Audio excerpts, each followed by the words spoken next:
The Gallagher Shots podcast is sponsored by Tyre Spot, the North East's leading tyre supplier with branches across the region. Tyre Spot don't just do tyres, they cover everything from servicing to wheel alignment. They can handle every aspect of your car's maintenance. For more information, visit tyrespot.co.uk. Enjoy the episode.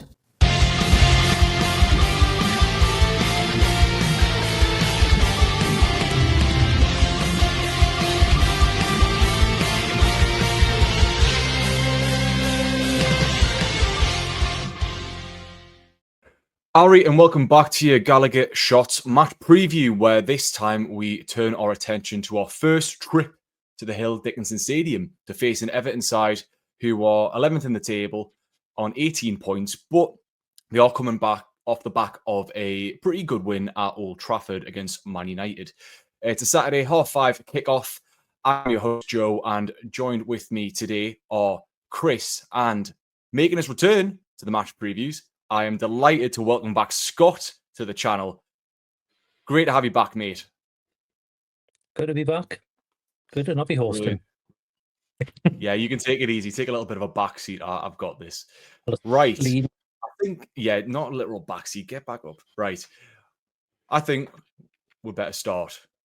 Now, Kris, I'm going to ask you a pretty broad question, and it's purposely broad.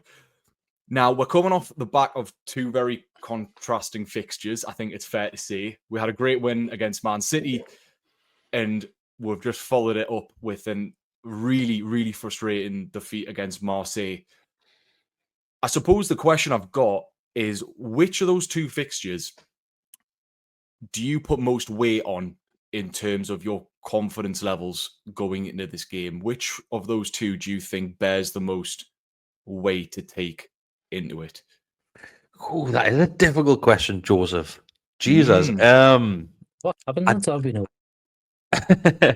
I don't know, mate, because I think after that result that we got against City, I think everybody was so excited. Yes, we probably all got a little bit carried away with that one. I went and say, "Oh, me myself, Newcastle are back." Apparently, it didn't take too long for those spirits to be dampened. So I don't think I would look at it of looking at either performance and really and just think it's another day, it's another game.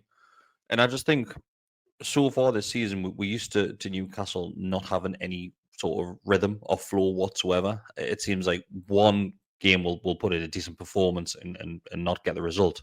The next one it'll be a bad performance, but we do get the result.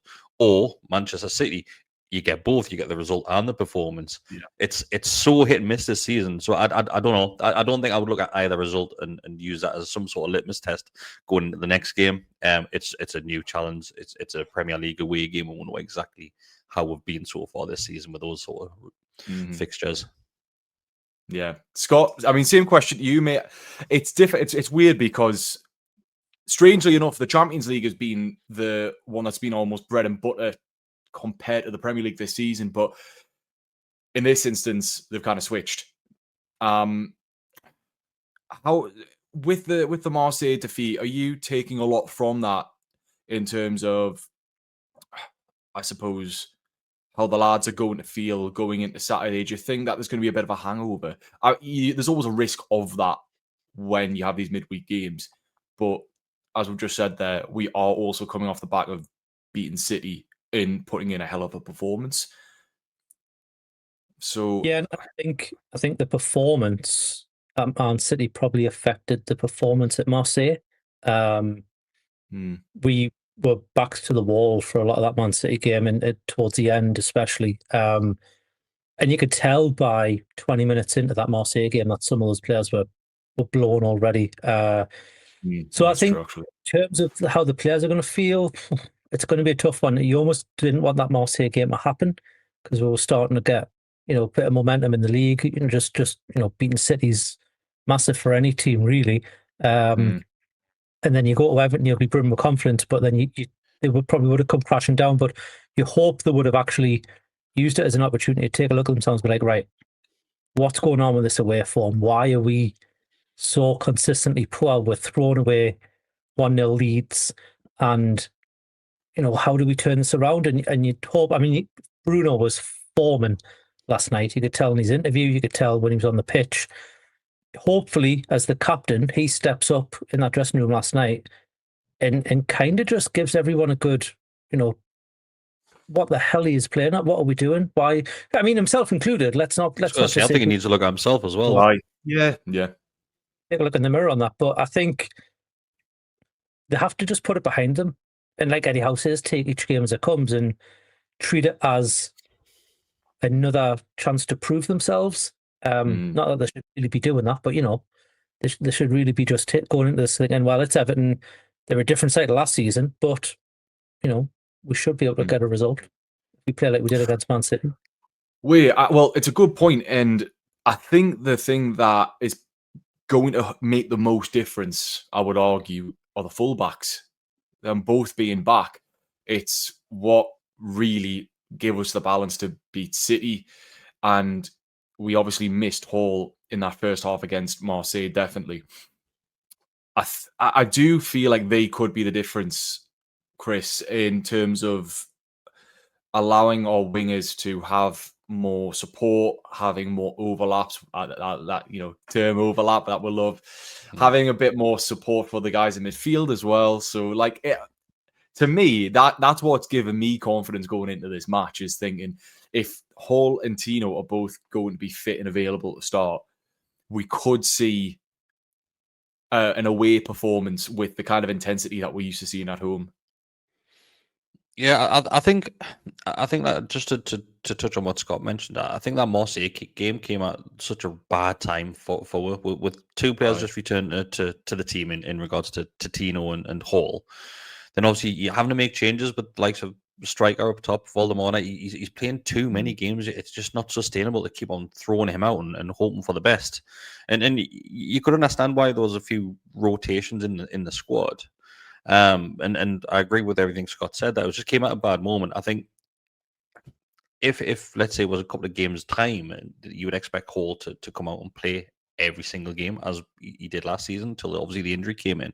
But you're correct what you're saying. I think with Hall not obviously getting the full 90 minutes and not even starting the game against Marseille, for fine well Eddie's had one eye looking at that Everton game as well and thinking, right, well, Hall's going to be starting that one. I think we're at that point now where we need to get the strongest possible side on the field now, especially in these Premier League games, because it's so easy how quick that league can disappear from you, and you're trying your hardest to grasp at it and climb up the league, which we thought we had done last week, which we did to a certain extent. But then you've got to carry that over into the next Premier League game as well, which is the Everton one, and just bring Everton that little bit closer as well. And that's exactly what you need to. But you are relying on the likes of your fullbacks being available, and I think it'll be probably the same team that we saw against City. To be honest with you, I'd be very shocked if there's any changes in there, especially with the players in form. But yeah, wing backs are so crucial to the way we play the game. There's no denying that whatsoever, and we've said it right from the start of the season when both of them were injured, that we were being very critical of the wingers and saying the wingers aren't doing well enough, that they're just not performing to how we expect them to perform. But then there's always a caveat to throw in there and say, well, they're not doing that because of the lack of the fullbacks behind it. And you just look at likes of Trips. I love Trips to bits, like probably every in the fan base does as well with what he's done for the football club. But he's just not the Trippier what we once had. He's just not pushing past like the halfway line these days. His dead balls aren't what they used to be. Then you look on the other side, Dan Burn. Yes, he can do a job at left back, but Jesus Christ, no thanks, no thanks. No, so you need the likes of Hall and Tino starting games, and that changes the whole dynamic of every single player on the field. It's a good point, and I think another thing that Howe has to consider, and is probably one of the more difficult selections to make right now, are the two centre backs. Well, I say two centre backs, whoever's going to accompany Chow, basically, because Chow is an absolute brilliant centre back. He's just started so well. Botman started well with him. He's come out of the team. We've seen Fabian Schär back in. Burns been benched, and then obviously he was suspended for the last game, which meant he wouldn't be able to play anyway. But Scott, is this a time for Botman to come back into the team, or do you think that Scher's done enough to basically solidify his place? Again, considering the fact that we are rotating with these midweek games. What do you think he might do? What I think he might do versus what I want to happen is probably two different things. But I think he'll probably share and Chow. Yeah. But I like Botman. I think Botman's a really good defender. He's got a mistake in him, but so's all of them. To be honest, apart from Chow, he's kind of put a foot wrong. But I think because it's, they've touted this is the future of Newcastle's defence. You have to, when they're available, play Chow and Botman because they have to develop. They've got a partnership already. They play well together, but they need to develop that partnership to the next level. If they're going to be our two centre-backs for the next 3, 5, whatever years, you have to just take the opportunity and play them. And, it's a bit shine on Fabian Schär because he's playing well, but he must be able to look at that and go, actually, I'm getting on a bit. I'm at the end of my contract at Newcastle as well. I'm probably not going to play every single game, and he shouldn't expect to play every game. Oh, yeah. On the flip of that, you've also got to pick players on form and performance, and he hasn't put a foot wrong, really. I mean, he couldn't do much about that goal that they scored at Marseille. I think that was more on Dan Burn letting the ball go, personally. But he didn't do much wrong. He was putting some good passes in last night. He was doing everything well. So how isn't a manager who would drop a player just because another one's come back? He always picks on form. He always picks on what he's got tried and tested. So tell that to Dubravka. Well, that leads me on to my next point, and that's on the left wing position. Gordon's back. Barnes has been not banging a chance, Joe. I'll tell you straight away, not a chance. Barnes starts. Barnes has to start. He should. He really should. He has to. If let's say if you put yourself in Barnes' position, right, and he scores another one against Marseille, then imagine if he's replaced by Gordon going in the Everton game. You'd be absolutely furious. And Eddie Howe's not daft enough. You wouldn't think he's daft enough to drop Barnes out of that team. But yeah, Barnes starts, and rightly so, 100%. You've also got the added factor of the ex-Everton side of Gordon, and he's shown that he's not handled the return to Goodison Park it was at the time very well. I remember when he missed that pen. It's probably one of those where it's all water under the bridge now, and he probably doesn't bother him like it did. I think the new stadium might change that. I think obviously it's not surroundings like you used to. So you've got to take the positives from that. But even having said that, he still doesn't start for me. Of course he doesn't. Barnes has to start. I agree. 100%, and completely on merit. And he's almost in form player at the minute. He's probably our top scorer. He's got to be. Yeah. Well, he is a top scorer, but the other thing with that, you can't play him on the other side on the right. If Gordon's back and he decides to put Barnes on the right, that doesn't work. We've seen that time and time again. Barnes has to play on the left, that's his position. Gordon should be able to play on the right. He's done it before, but for some reason Eddie Howe doesn't see that in him. He's either left or in the striker role, which I don't know where he sees that because he's not returned anything when he's played up front for us. To be fair, he's not returned anything for the best part of a year now, Anthony Gordon. In the league, I will put a massive caveat on that, in the league. But like I said, Barnes is the top goal scorer. You cannot drop your top goal scorer. Doesn't matter where they're playing on the pitch. If he's banging them in, he's in form, and he's definitely banging them in. He's definitely in form. You've got to start. Yeah. No, I'm with you. And I think it goes without saying that Murphy should be on the right hand side. He's pretty much undroppable right now. He's deadly, man. He's absolutely deadly with those balls into the box. That's what it is. We're struggling enough to get balls into Voltamara, so our best outlet in Jacob Murphy for now, at least, is the way to go, I would say. I've got to address the Nick Pope situation because, needless to say, since the game against Marseille, a lot of the discourse has been around his position, whether he should be dropped, whether it's way past time he should be dropped, because this isn't the first set of mistakes he's made this season. Kris, I'll stick with you, mate. If I had to put money on it, he's not going to get dropped. Howe's come out and said that he's got confidence in him and he wants to back him. And as a manager, you kind of have to do that, especially in the heat of the moment when it's just happened. You come out and publicly back your players. But as we've spoken about with how Barnes should be knocking on the door saying, I should retain my place and I shouldn't be dropped. You've got to think with Ramsdale, what more does he need to do to, I suppose, get his own shot in the Premier League? I doubt he came here to just settle for being a cup keeper. He's too good for that. And I know that he's had some critics and he's not everyone's, I suppose, obviously he wasn't our first choice for getting in the summer. We wanted Trafford, didn't happen. But do you feel that Ramsdale will be a bit hard done by if he didn't at least have a chance of making the starting 11?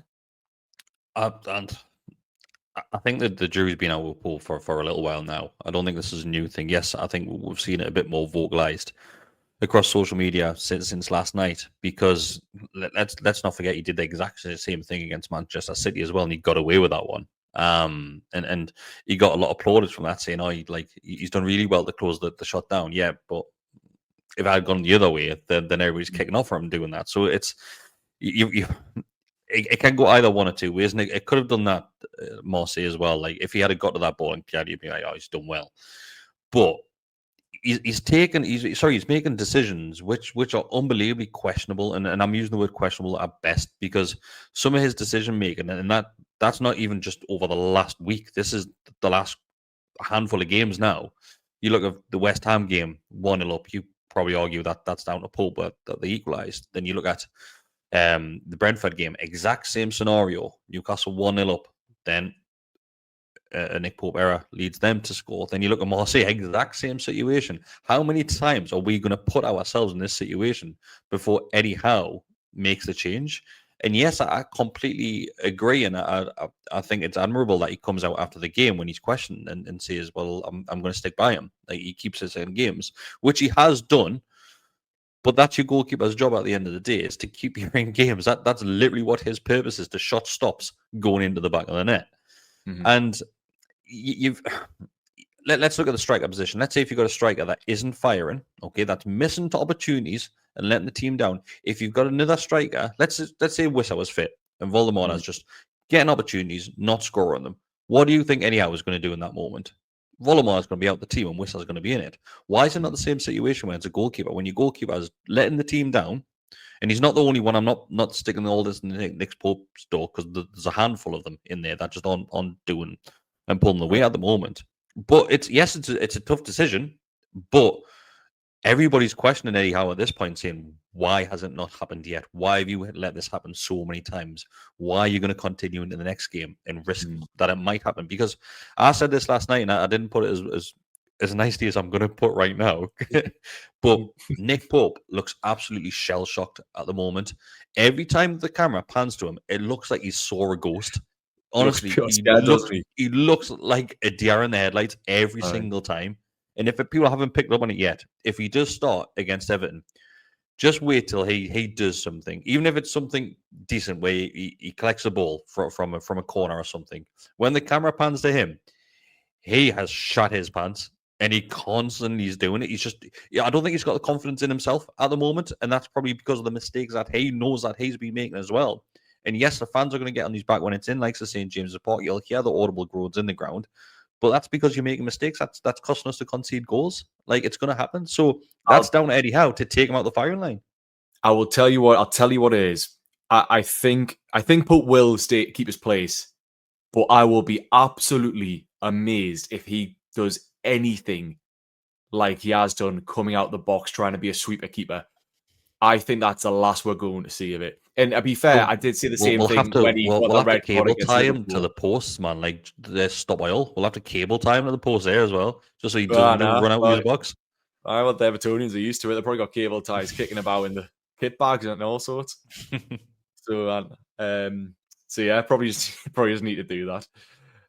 But I think he's going to be a lot more cautious. I'll be very surprised if he gets very far outside the 6-yard box. Obviously, he'll try and command his area to an extent, but I can't see him being that sweeper keeper style like he has done. I think he'll probably be very embarrassed for that mistake, and to be fair, so he should be, because it was pretty rank. Right, I want to talk a bit about Everton now, because they're doing pretty well. lads. All things considered, they've really been struggling against relegation the last few seasons, but they seem to have bolstered well. David Moyes has got them playing well. They've had Jack Grealish come in. Scott, what have you made of them? They've seen them pretty well. Like I said earlier, it's a bit of a different Everton than what we're used to. New stadium, new owners, new manager, and a new style of football. They're not scoring too many goals. I think they've only scored 12 and have conceded 13. So, I'm not expecting loads of goals from Everton, even at the weekend. But, they spent well in the summer. They brought in some really good players. Brought in Grealish on loan. Dewsbury Hall was another one. Diblin and Tieno Barry, I think it was. But he's been starting up front for them. He's doing all right.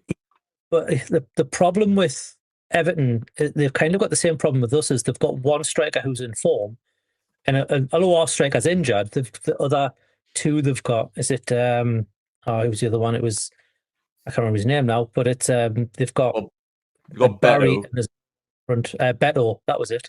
They're not scoring. And the problem is when they're playing solo strikers up front, it's not working. But what is working for them, like I said, Grealish and Dewsbury Hall have really got they've got a partnership, but there's a little triangle going on the left-hand side of Everton with ND. It's kind of like what we had a couple of seasons ago with Bruno and Trippier and Miggy, where you've got your centre midfielder, you've got your, not your right winger, but your right back. And in their case, it's on the left, and then your front man all playing well together, doing little passes, combining well. And what it means for Everton is they just hit you with a press, and they press from the front. Kind of similar to how we like to play, actually.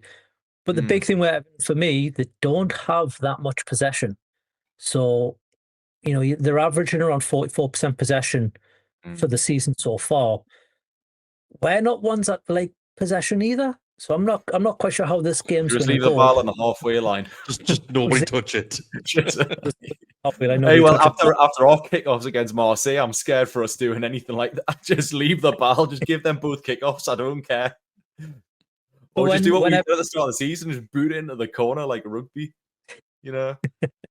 When Everton do attack, it's mostly down that left-hand side with those three combining. However, they have played quite a lot of long balls. I think it's 38 long balls per game on average, I was reading, which could nullify our midfield, which I think is going to be one of our strong points if we can get the ball, keep it on the ground, play it in the midfield, because I've just mentioned Dewsbury Hall. He's not that physical. You get Joelinton, you get Bruno, and you get Tonali in that three up against their midfield. I think it's going to be a bit of a mismatch. I think we should come on top, but we've also got a very, very good goalkeeper, unfortunately, who's absolutely on form, and he was on fire at the weekend against Man U. The thing we've got to be careful with that is, obviously, I mentioned they don't score many goals, but they can score goals from all over the place. You've got Grealish whipping balls in and they're scoring in the box, but then, as we saw on Saturday, Dewsbury Hall, what a goal he scored at the weekend, like outside the box, curled it in.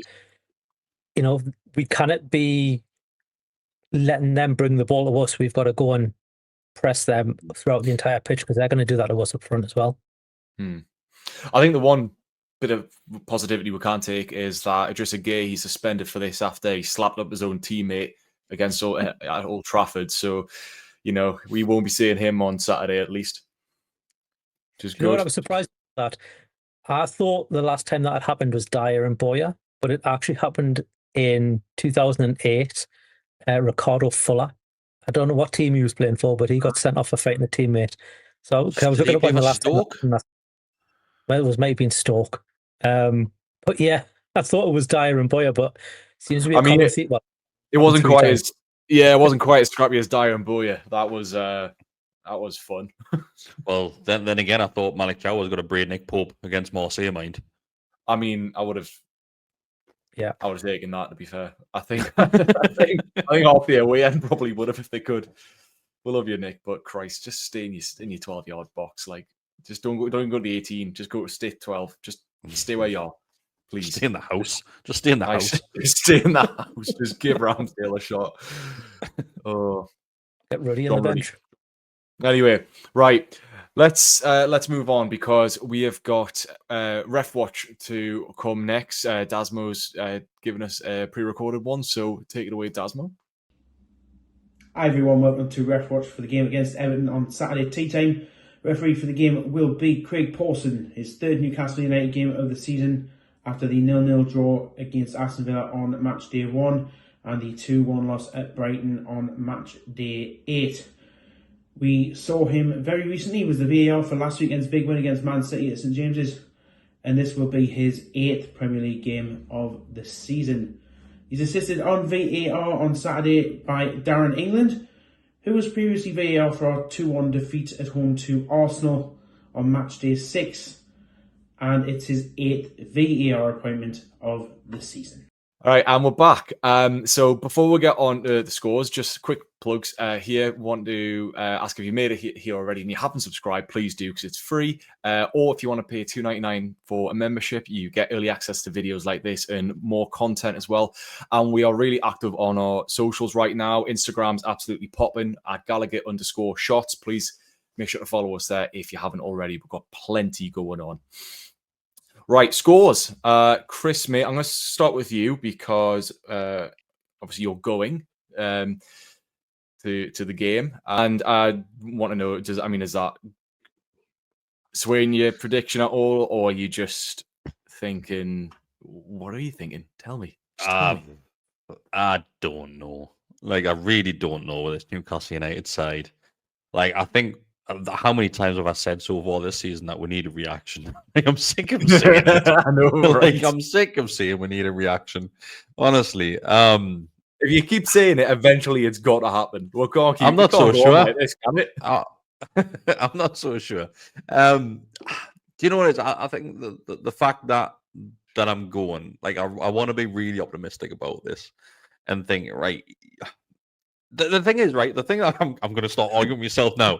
The thing is, like, I know for fine well this team is capable and good enough to go in there and getting the 3 points. I know they can do it because of previous seasons, but judging them by the waveform this season, how can I look at this and say that we're going to pick up anything? Like, this is the horrible moment that I'm in right, like, at the moment. But I don't know. I think now is about the time where we need to get 3 points away from home, because if we get till after Christmas and we still haven't got that, it's looking slightly embarrassing. And we're queuing up to get to some club being the doctor when it's the other way around. Like, imagine being the opposing side. Let's say, I don't know, January, Newcastle go into an away fixture and they still haven't picked up an away win, and you're that team that gives them the away victory. You're going to be absolutely spitting feathers as a fan. I think it'll come. Do you know what it is? I'll be confident in this one. I think it'll become. I think it'll be an absolute ugly game. Like, it'll be absolutely stinking. But I'm going to go for a 2-1 Newcastle United victory, and I think the winning goal will come in the dying moments of the game. Scott, do you echo that? What do you reckon? It's a tough one because Everton have made that new stadium a bit of a fortress. Their away form's stinking, but the home form's really good, which is just like us. Club. But I think, their fullbacks can be got at. They play a deep defensive line. Like I said earlier, the midfield, we can out-muscle their midfield pretty easily. We have to be wary of their counter-attack.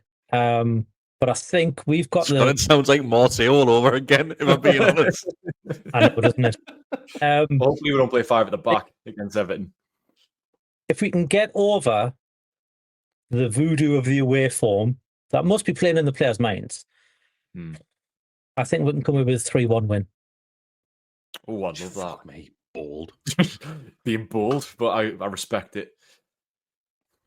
Kris, to be honest with you, I was going to say exactly the same thing as you.